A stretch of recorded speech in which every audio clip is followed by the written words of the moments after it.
I support this bill to extend the eviction ban. However, in my opinion, this is anything but straightforward, and sometimes in this House we have to vote for the lesser of two evils. Landlords should not be put in the position that they have to take responsibility, at least part responsibility, for dealing with the housing crisis. On the other hand, we know there are 4,700 eviction notices served, and many of those tenants will struggle to find any accommodation, and some will be homeless.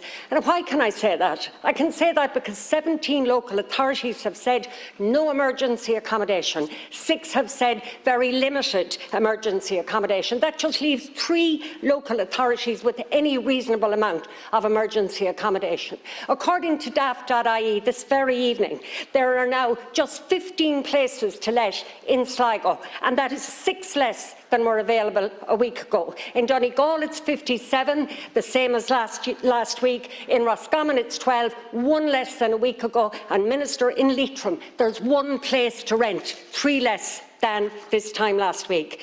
I, like every other TD in this House, have constituents calling my office. I have 1 lady, 2 autistic children. She has to leave her home in April. Where is she going to go?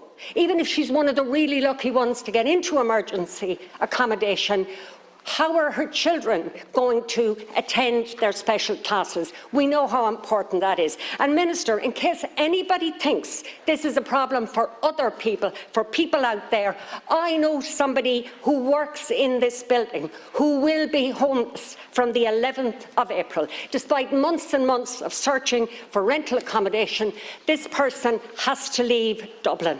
That shows homelessness can happen to anybody.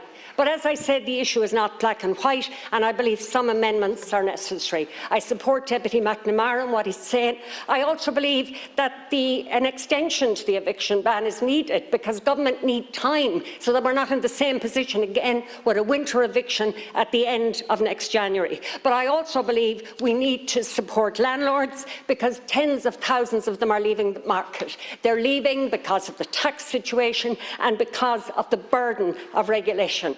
We proposed a tax rate of 25% for small landlords, and we need serious revamping of the RTB. It's slow, bureaucratic, and needs further significant resources. Most landlords simply cannot take the hassle anymore and are getting out. We also need an amendment, Minister, I believe, whereby if a landlord or a member of their own family who lives with them needs to acquire their rented property to live in, that flexibility should be there. As I said, I support Deputy McNamara's amendment on flexibility within the Planning and Development Act. We already have it in place for provision of accommodation for Ukrainian refugees. We need to put it in place for everybody.